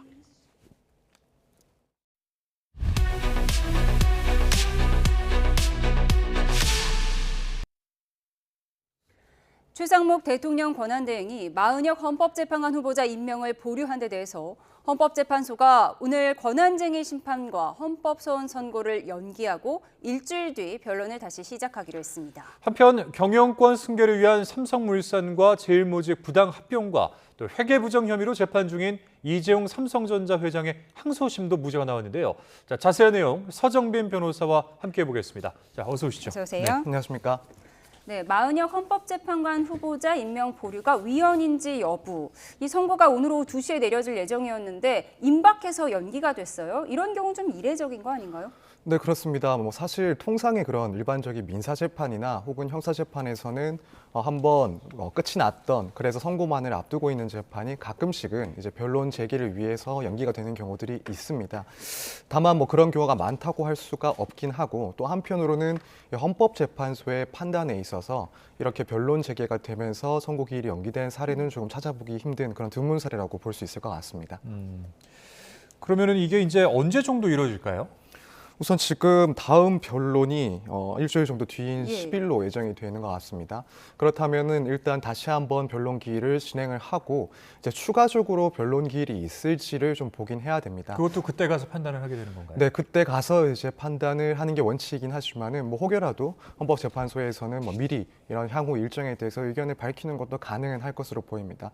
다만 그래도 예상을 해보건대 지금 변론 기일이 이렇게 한번 제기가 된다 하더라도 그 이상 두세 차례 더 그 변론 기일이 제기되고 또 재개될 가능성이 그렇게 높지는 않다라고 생각이 됩니다. 그래서 아무래도 다음 주 정도에 일단 변론 기일이 다시 한번 재개됐다가 마치거나 혹은 추가된다면 한 번 정도의 이런 기일이 더 진행될 수 있다고 보여지는데, 그렇다면은 이제 다음 주를 기점으로 해서 또 다시 한 일주일 정도 안에 선고 기일을 잡지 않을까 이렇게 예상이 됩니다. 네. 변론이 재개돼서 선고가 연기가 되는 건데 판결 내용에 영향을 줄 것인가, 이 부분이 가장 궁금한 거 아니겠습니까? 네, 그렇습니다. 사실 변호사들 입장에서는 이미 선고 기일이 임박한 상태에서 변론 기일이 재개됐다라고 하면 뭔가 결론에 있어서 다른 판단을 하는 것은 아닌가 이런 생각도 많이 합니다. 또 한편으로는 미처 판단받지 못한 새로운 쟁점에 대해서 좀 더 검토가 필요하다고 재판부에서 판단한 거 아닌가 이런 생각도 하는데요. 사실 지금 상황에서는 구체적으로 어떠한 입장, 어떠한 결론을 예상하고 있었는지 혹은 여기에 대해서 입장이 바뀐 것인지는 사실 아직은 알 수 없는 상황입니다. 다만 이제 비교적, 그러니까 오늘 원래 선고까지 예상이 돼 있었음에도 불구하고 갑작스럽게 이렇게 변론 기일이 재개됐다라는 것은 분명히 어쨌든 헌법재판소에서는 뭔가 판단을 하고 심리할 만한 내용들이 남아 있다라고 판단했을 것이다 이렇게 볼 수 있을 것 같고, 특히 이제 최근에는 이런 최 권한대행의 그런 부작위에 대해서 그 당부뿐만 아니라 지금 이 권한쟁의 심판의 청구 자체가 이제 적법한지 여부에 대한 그런 논란들도 지금 발생한 상황입니다. 예. 그러다 보니 이제 그 부분까지 이제 이번 변론 기일을 통해서 조금 더 제대로 짚고 넘어가려고 이런 재개가 있지 않나 이렇게도 좀 추측을 해볼 수 있는 상황인 것 같습니다. 네, 말씀하신 부분이었는데 사실 이 헌재가 선고를 연기하고 또 변론을 재개한 이 배경에 대해서도 관심이 쏠리고 있지 않습니까? 예를 들어서 최근에 문영배 헌법재판소장 권한대행을 포함해서 헌법재판관에 대한 편향성 주장, 이 주장을 지금 윤석열 대통령 측 그리고 여당 쪽에서 제기를 하고 있는 그런 상황인데, 사실 이런 비판도 이번 결정에 좀 영향을 미칠 수 있다 이렇게 보시나요? 저는 이 부분은 영향을 주지는 않았을 거라고 생각을 합니다. 사실 격렬하게 이제 윤 대통령 측 그리고 여당 측에서 편향성 문제 등을 제기하고 있었지만 이미 이제 이 재판관들에 대한 기피 신청에 대해서 한번 기각을 한 바가 있고, 또 물론 여기에 대해서 회피 촉구도 했었지만 여기에 대해서도 그 의견을 받아들여질 것이라고는 보이지가 않습니다.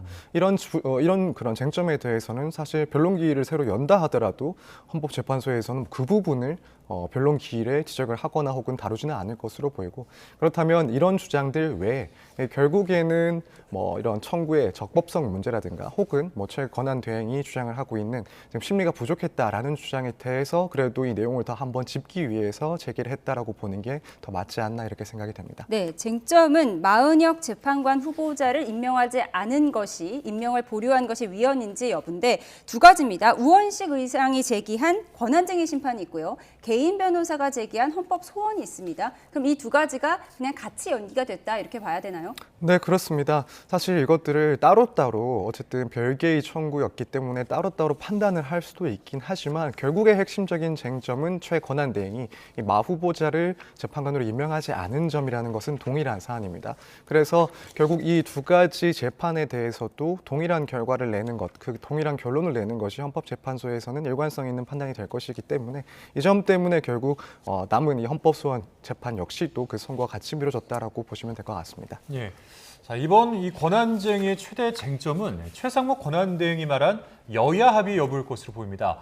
첫 변론 기일 당시의 상황 잠시 보시고 쟁점들 계속 짚어보겠습니다. 작용 요건을 갖추고 선출 절차에 하자가 없다면 바로 임명해야 된다고 보는 입장이십니까?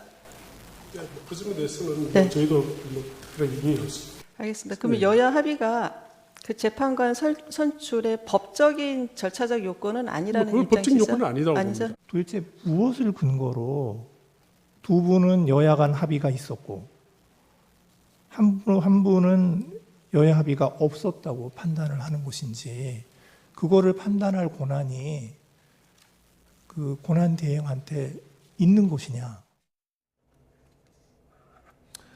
네, 헌법재판관들이 이 최 대행 측의 한 질문의 요지 어떤 걸로 봐야 될까요?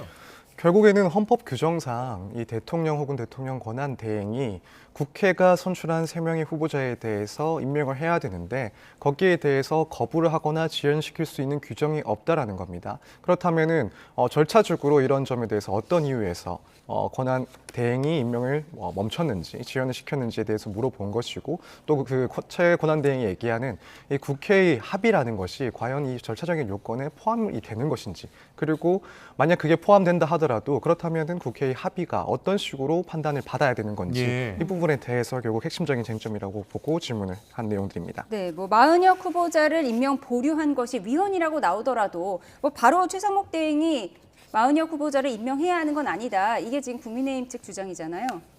네, 일단 헌법재판소에서는 오늘 또 발표를 했듯이 당연히 헌법재판소에서 이런 부작위 행위가 위헌이다라고 판단을 하면 여기에 따라서 이 기속력이 발생하기 때문에 최 권한 대행은 임명을 서둘러야 된다라는 입장을 다시 한번 밝혔습니다.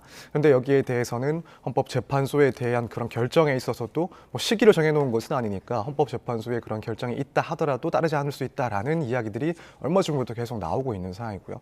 사실 법적으로만 본다면은 헌법재판소의 그런 결정은 모든 국가기관들을 구속하는 효과가 있기 때문에 사실은 서둘러서 그런 자기 의무를 이행을 해야 되는 것이 맞긴 하지만 만약이라도 어쨌든 일정한 시일이 걸린다거나 혹은 임명에 상당한 지연이 발생한다라고 한다면 이제 또 다시 최권한 대행의 그러한 행위가 헌법을 위반한 것 아니냐, 그래서 탄핵 사유가 되는 것 아니냐 이런 이야기들이 또 흘러나올 수가 있는 상황입니다. 네, 윤 대통령 측에서는 이번 청구가 각화돼야 된다 이런 주장도 있는데 이건 어떤 배경일까요?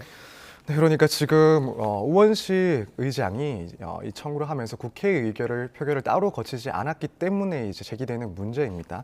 사실 이 주장은 헌법재판소에서도 조금 신중하게 들여다볼 내용이 아닌가 생각이 됩니다. 과거에도 이제 국회의원이 정부를 상대로 권한쟁의 심판을 청구했다가 각하된 사례들이 몇 건이 있습니다. 이제 해당 사건들을 보면은 헌법재판소에서 판단하기를 지금 침해받았다고 주장하는 그 권한은 의원의 권한이 아니라 국회의 권한인데 그걸 국회의 그런 기관 중에 일부 기관에 불과한 국회의원이 별도로 청구하는 것은 부적법하다라는 내용이었습니다.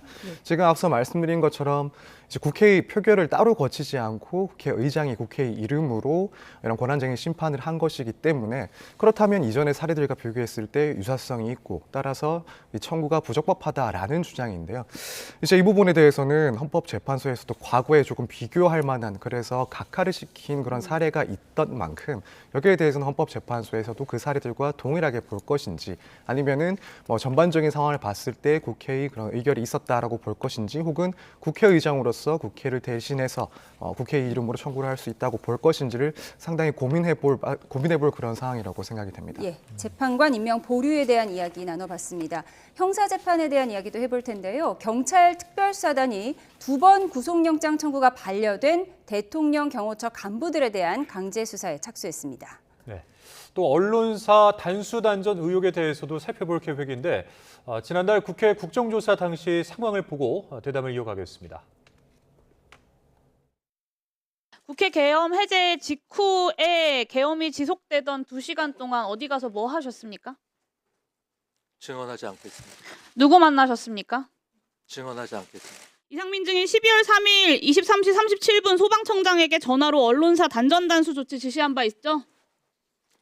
증언하지 않겠습니다. 오늘의 이상민 장관의 이 비겁한 역사 죄인의 모습을 국민들은 똑똑히 기억할 것입니다. 정제된 수사와 재판을 통해서 나타난 도출된 사실들을 국민에게 알리는 것이 실체적 진실 접근이라는 면에서 가장 바람직하다고 생각을 합니다.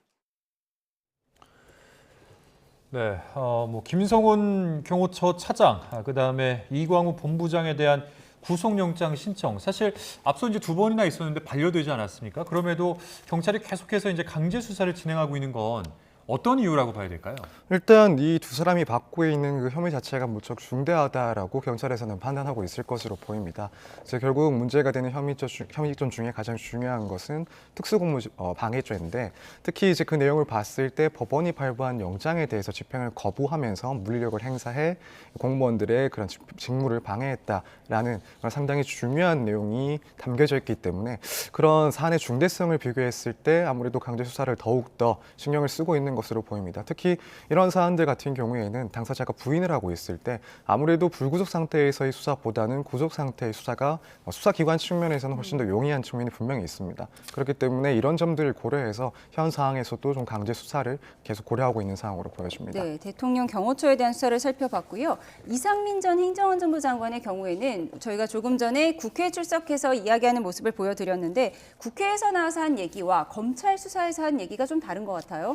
네, 그렇습니다. 사실 국회에서 한 이야기들을 봤을 때는 대통령의 그런 계엄 선포에 대해서는 통치행위다 혹은 당시에 이제 국무위원들이 상당히 조금 애매하게 반응을 했다라는 그런 취지로 진술을 해왔던 것으로 보여지는데 이제 정작 지금 드러난 그런 경찰 조사에서의 내용에 대해서는 이제 경찰 조사에서는 비상계엄에 대해서 요건을 갖추지 못했다라고 생각을 한다는 진술이 있었다거나 혹은 국무위원 전원이 또 반대를 했었다라는 취지의 이제 발언을 하면서 국회에서의 그런 발언과 또 수사기관에서의 발언이 사뭇 다른 그런 상황입니다.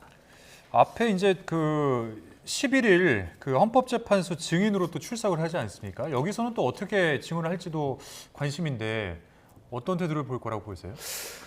사실 지금 예측하기는 조금 힘든 것 같습니다. 일단 진술 거부권을 행사할 가능성도 상당히 있어 보입니다. 이제 본인에 대해서 현재 수사가 진행 중인 상황이기 때문에 헌법재판소에서의 증인 신문 과정에서 특히 문제가 될 수 있는 그런 쟁점들에 대해서는 진술 거부를 행사하지 않을까라고 생각이 들고 만약 일부 진술을 한다면 그래서 그 진술이 국회에서의 발언 그리고 경찰 쪽에서의 발언 그중에 어느 쪽을 따라갈까라고 생각한다면 그런 부분들은 아무래도 수사기관에서 했던 발언들을 상당히 따라가지 않을까 이렇게 예상을 하고 있습니다. 예. 그런가 하면 지난달 18일 서울 서부지방법원에서 일어난 난동 사태와 관련해 경찰이 배후 세력에 대한 추적에도 속도를 내고 있는데요. 예. 자, 경찰이 서울 서부지방법원 폭동을 선동한 혐의로 고발된 전광훈 사랑제일교회 목사 소환을 현재 검토하고 있습니다. 또 계엄 전후로 전 목사 발언을 확인해서 이 폭동 사태에 얼마나 영향을 미쳤는지 따져본다는 계획입니다. 관련해서 양동훈 기자 리포트 보고 돌아오겠습니다. 서울 서부지방법원 폭동이 일어나기 전 전광훈 목사는 거듭 국민저항권을 주장했습니다. 국민저항권이 최고의 권위니까 대통령을 서울구치소에서 모셔 나와야 되는 것입니다. 이후 윤 대통령 구속영장이 발부되고 시위대가 법원을 습격하는 일이 벌어지자 전 목사는 폭동을 선동한 혐의 등으로 잇따라 고발됐습니다. 사랑제일교회 특임전도사 이모 씨가 법원 판사실에 침입한 혐의로 구속되면서 폭동 사태 배후에 전 목사가 있는 것 아니냐는 의혹까지 불거졌습니다. 이 씨는 물론 전 목사 측도 서로 연관성을 부인하는 가운데 전 목사 측은 시위대가 법원에 난입하기 한참 전인 저녁 8시쯤 집회를 해산했다며 배후 의혹에 반발하고 있습니다. 경찰은 전 목사를 내란 선동 혐의 피의자로 입건하고 고발인 조사를 마치는 등 수사에 속도를 내고 있습니다. 특히 폭동 전날뿐 아니라 계엄 전후 전 목사의 발언을 전체적으로 살펴보고 영향력을 따져본다는 방침입니다. 이에 따라 경찰은 유튜브에 게시된 전 목사의 발언을 하나하나 확인해가며 수사를 이어가고 있습니다. 경찰은 전 목사 소환도 검토하는데 기초조사를 마치는 대로 전 목사에게 출석을 요구할 것으로 보입니다. 이런 가운데 경찰은 서부지법 폭동 현장에서 86명을 체포한 데 이어 13명을 추가 특정하고 이 가운데 63명을 구속했습니다. 또 아직 체포하지 못한 3명을 쫓으면서 CCTV 영상과 신용카드 사용 내역 등을 통해 아직 드러나지 않은 시위대 신원도 확인하고 있습니다. YTN 양동훈입니다. 전광훈 사랑제일교회 목사에 대해서 내란 선동죄 혐의로 입건을 한 상황입니다. 이게 지금 어떤 혐의입니까? 네, 지금 내란 선동죄 같은 경우에는 결국 이 내란과 관련해서 그것들을 격려하거나 혹은 고무시켜서 그런 내란 행위를 만들어내는 그런 범죄 혐의를 설명을 하는 겁니다. 그래서 일단 여기에 대해서는 뭐 징역 3년 이상의 중형에 처하도록 되어 있고, 결국 이제 당시에 이 전광훈 목사가 각종 발언들을 통해서 그 시위에 참여한 사람들에게 이 내란과 관련된 행위를 하도록 선동을 했다라는 그런 혐의에 대해서 지금 조사를 하고 있는 중입니다. 예, 내란 선동 혐의까지 짚어봤고요. 다른 재판도 짚어보도록 하겠습니다. 이재용 삼성전자 회장의 항소심 결과 조금 전에 나왔는데 2심도 1심과 같이 무죄가 선고됐습니다. 그게 불법 합병 혐의와 분식회계 혐의 주요 쟁점이었는데요. 모두 무죄가 선고된 거죠? 네, 그렇습니다.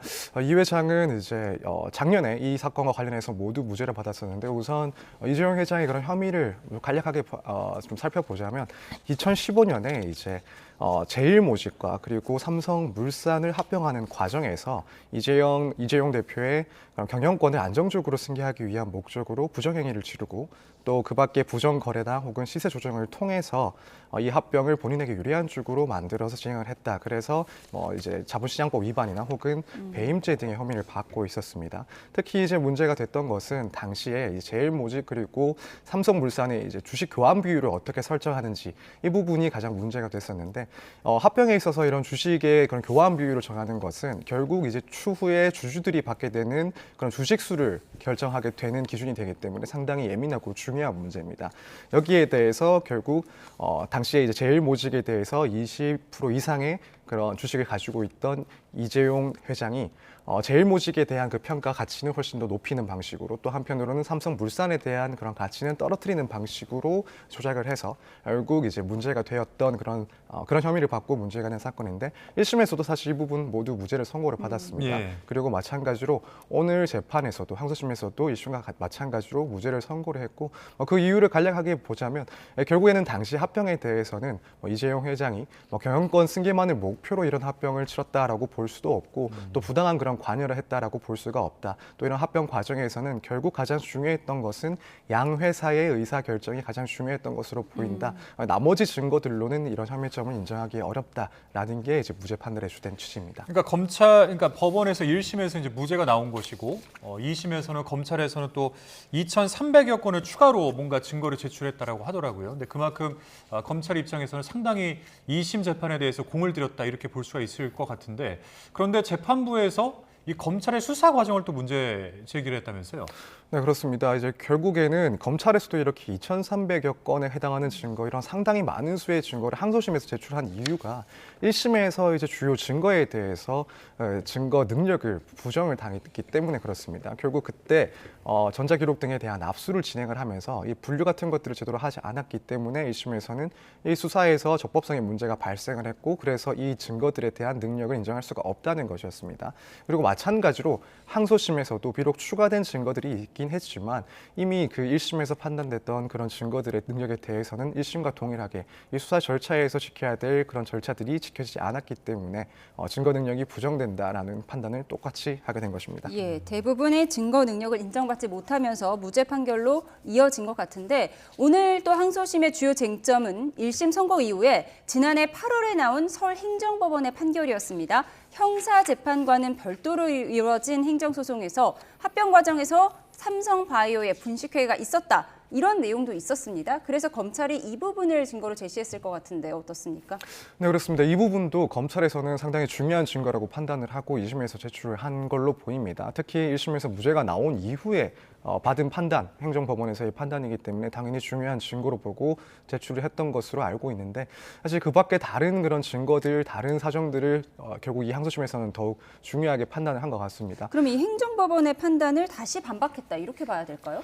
네, 물론 이제 이 부분들은 결국 행정법원에서 판결문을 쓰면서 이제 그 판결 이후에 해당되는 내용들입니다. 여기에 대해서는 이 판결의 그 주문보다는 그 증명력이 상당히 떨어진다라고 볼 수는 있긴 하지만 그럼에도 불구하고 판결문의 한 일부이기 때문에 상당히 의미가 있고 증거적인 가치가 있는 부분이긴 합니다. 그런데도 불구하고 항소심에서 이것과 상당히 조금 배치가 된 듯한 그런 판단을 한 것은 결국 다른 사실들을 종합했을 때 이 부분까지도 조금 판단을 행정법원과는 달리 했다 이렇게 보여지는 영역이 이기도 하고 또 한편으로는 이제 앞서 있었던 상황은 결국에는 행정 처분이 적법하냐 위법하냐의 문제였고 지금 문제되고 있는 이 항소심은 결국 형사 사건에 관련된 문제입니다. 예. 이 형사 재판에서는 아무래도 이제 피고인에 대한 형법적인 그런 처벌을 하는 그런 재판이기 때문에 이 입증의 정도, 증명의 정도가 차이가 있을 수밖에 없습니다. 그렇다면은 이제 항소심에서 지금 이 재판부에서는 적어도 행정법원에서 판단한 그 이상으로 검찰 측에서는 이 유죄 혐의에 대해서 더 입증을 했어야 되는데 예. 그러지를 못했다라는 그런 판단도 마찬가지로 들어간 게 아닌가 이렇게 생각이 됩니다. 근데 사실 이 제일모직과 삼성물산 합병은 횟수로 10년째 되는 사건 아니겠습니까? 뭐 아직 이제 3심 그러니까 대법원 판결이 남아 있기는 하지만은 오늘 이 항소심 판결이 중요한 의미가 있다면 어떤 것이 있을까요?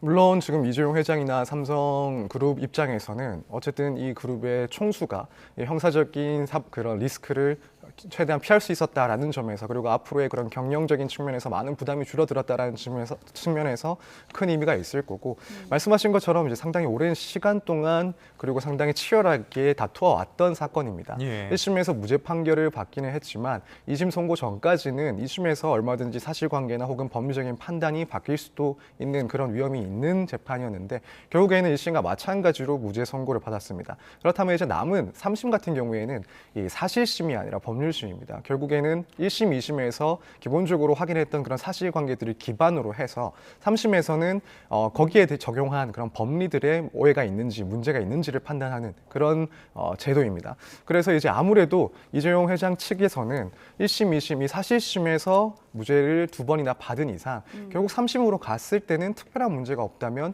동일하게 무죄 판결이 확정될 수 있다는 것을 상당히 더 기대할 수 있는 그런 상황입니다. 그렇기 때문에 이 오랜 기간 끌어온 그런 재판의 일종의 끝을 좀 가늠할 수 있는 중요한 시점에서 무죄 판단을 받았다는 점이 무척 중요한 사안입니다. 네, 사실 요즘 삼성의 경영 여건이 좋지가 않잖아요. 이제 사법 리스크에서 어쨌든 2심에서 벗어났는데 그럼 이재용 회장의 경영 행보에도 영향이 있겠죠? 네, 그럴 것 같습니다. 사실 이런 사안들 같은 경우에는 과거 사례들을 비교해 봤을 때 회장들이 분식회계나 혹은 뭐 시세 조정의 문제가 있어서 유죄를 선고를 받게 되면은 물론 가볍게는 집행유예로 끝나서 경영상의 문제가 없는 경우도 발생을 했었지만 한편으로는 뭐 5년 이상의 징역형을 받고 이제 그룹 차원에서의 그런 경영상 문제가 발생하는 경우도 종종 있었습니다.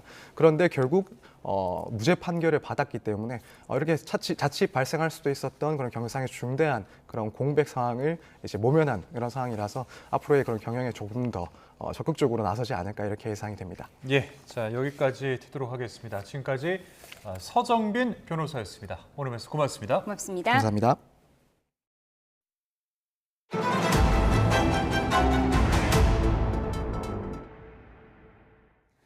서울 서부지방법원 폭동 당시 시위대를 막던 경찰관 50여 명이 다친 가운데 일선 경찰관들이 폭력 시위에 대한 엄정 대처를 촉구하고 나섰습니다. 경찰은 법원 폭동으로 인한 피해와 관련해서 시위대를 대상으로 구상권 청구도 검토한다는 방침입니다. 유서현 기자입니다. 서울 서부지방법원 폭동 시위대가 경찰을 구석으로 몰아넣고 방패를 빼앗아 폭행합니다. 공권력을 무시한 시위대 난동에 경찰관이 머리 등을 다쳐 피를 흘리는 모습이 포착되기도 했습니다. 법원 폭동 당시 경찰관 51명이 다치고 이 가운데 7명은 중상을 입었습니다. 일선 경찰서 경찰관들은 이런 폭력 사태를 묵과해서는 안 된다며 목소리를 높였습니다. 서부지법 폭동은 경찰과 국가기관을 상대로 한 테러와 마찬가지라며 공권력 무력화의 피해는 결국 국민에게 돌아가는 만큼 대책이 시급하다고 강조했습니다. 소방에 화재 진압을 두고 과잉 진압이라고 하지 않듯 국가 존립에 위협이 되는 폭력 행위를 두고 과잉 진압이라는 프레임은 있을 수 없습니다. 우리는 더 이상 불법과 폭력으로부터 매맞는 경찰이고 싶지 않습니다. 그런 만큼 폭동 사태 배후 수사뿐 아니라 민사 손해배상 청구 등 가능한 모든 방법을 동원해 끝까지 책임을 추궁하라고 경찰청에 촉구했습니다. 또 부상 경찰관들에 대한 합당한 피해 보상 대책을 요구했습니다. 이와 관련해 이호영 경찰청장 직무대행은 폭력 시위자와 선동 세력을 상대로 구상권 청구 등을 검토할 거라고 밝혔습니다. 또 경찰 기동대 인력이 줄어든 상황에서 집회 시위 관련 사전 정보 활동 강화 등 대응 방안을 강구하고 있다고 설명했습니다. YTN 유서연입니다. 최근 커피를 비롯한 식음료 가격 인상이 잇따르고 있습니다. 네, 원자재 가격 급등에 고환율이 겹쳐 가격을 올릴 수밖에 없다는 게 업계의 설명이지만 일각에서는 정치가 불안한 틈을 노렸다는 분석도 나오고 있습니다. 오동건 기자가 취재했습니다. 명절 뒤 장을 보는 소비자들, 가격표를 보며 오른 물가를 체감합니다. 물가가 올라가지고 최대한 절약해서 사고 있는 것 같아요. 최근 식음료를 중심으로 가격 인상이 줄줄이 이어지고 있습니다. 특히 국제 원두 가격이 크게 오르며 커피 가격이 들썩이고 있습니다. 연휴를 앞두고 스타벅스와 풀바셋, 할리스는 커피 음료 가격을 일제히 200원에서 400원 올렸습니다. 원래는 4,000원이면 아메리카노 사 먹을 수 있을 정도였는데 보통은 요즘에 5,000원 이상은 하는 것 같아서. 우리나라에서 주로 수입하는 아라비카 원두 가격은 1년 사이 80% 정도 올라 이미 최고가를 경신했습니다. 커피업계는 고환율까지 맞물리면서 가격 인상이 불가피하다는 주장입니다. 가격이 오르는 품목은 커피뿐만이 아닙니다. 소스류부터 햄버거까지 다양한 식음료 품목에서 릴레이로 가격 인상이 이루어지고 있습니다. 비상계엄 이후 탄핵 정국으로 정부 장악력이 약해진 틈을 타 식음료 업계가 쉽게 가격 인상에 나서고 있다는 지적도 나옵니다. 타이밍을 보는 상황이라고 할 수가 있는데 아무래도 이제 정부의 그러니까 물가 관리에 대한 좀 그립감이 약해지면서 지금 타이밍을 노려서 전반적인 가격 인상 같은 것을 유도할 가능성이 있다. 실제로 2017년 1분기 박근혜 대통령 탄핵 정국 당시 소비자 물가지수를 보면 식료품 및 비주류 품목의 상승률이 평균의 2배를 기록하면서 물가 상승을 주도했습니다. 지난해 정부는 수차례 유통업계 관계자를 불러 가격 인상 자제를 당부하며 물가 상승을 억제했지만 올해는 복잡한 정치 상황에다 환율까지 요동치면서 정부 개입이 쉽지 않을 것이란 전망입니다. YTN 오동건입니다. 전세 자금을 마련하려고 환전소에 침입해 업주를 흉기로 위협한 남성이 검찰에 넘겨졌습니다. 도망가며 옷까지 갈아입었는데 이 모습이 고스란히 CCTV에 포착됐습니다. 표정호 기자입니다. 늦은 오후 흉기를 든 남성이 환전소에 들이닥칩니다. 남성은 환전소 사장을 위협하며 현금을 요구합니다. 가게 안까지 밀려난 사장이 비명을 지르며 저항하자 소리를 들은 남편이 안쪽에서 황급히 뛰어나오고 남성은 흉기를 든 채 그대로 주랭랑칩니다. 경찰 추적을 뿌리치기 위해 인근 빌라에서 옷을 갈아입고 대중교통을 이용했는데 이 모습까지 고스란히 CCTV에 담겼습니다. 현장에 출동한 경찰은 범행 4시간 만에 30대 남성 A씨를 긴급 체포했습니다. 주거지가 특정이 됐고 CCTV는 150대 이상은 보지 않았나. 경찰 조사에서 A씨는 아파트 전세 자금이 필요해서 범행을 저질렀다며 혐의를 인정했습니다. 경찰은 특수강도 미수 혐의로 A씨를 구속해 검찰에 넘겼습니다. 피해 업주는 저항하는 과정에서 흉기에 손가락을 다치긴 했으나 생명엔 지장이 없는 것으로 전해졌습니다. YTN 표정호입니다. 오늘은 절기 입춘이지만 날씨가 급격히 추워졌습니다. 서울 동북권과 경기 북동부, 강원과 충북 북부, 경북 북부에는 한파 경보가, 그 밖에 내륙 곳곳에 한파 주의보가 내려졌는데요.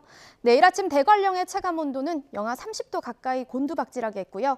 서울은 영하 12도, 찬바람의 체감 온도는 영하 19도까지 뚝 떨어지겠습니다. 추위 속 일부 서해안과 제주도에는 눈구름이 지나고 있습니다. 모레까지 제주 산간에 최고 40cm 이상, 전북에도 최고 30cm 이상의 폭설이 쏟아지겠고요. 충남 서해안과 전남에도 최고 15cm의 많은 눈이 내려 쌓이겠습니다. 특히 이들 지역은 시간당 1에서 3cm 안팎의 강한 눈이 집중되며 대설특보가 확대되겠습니다.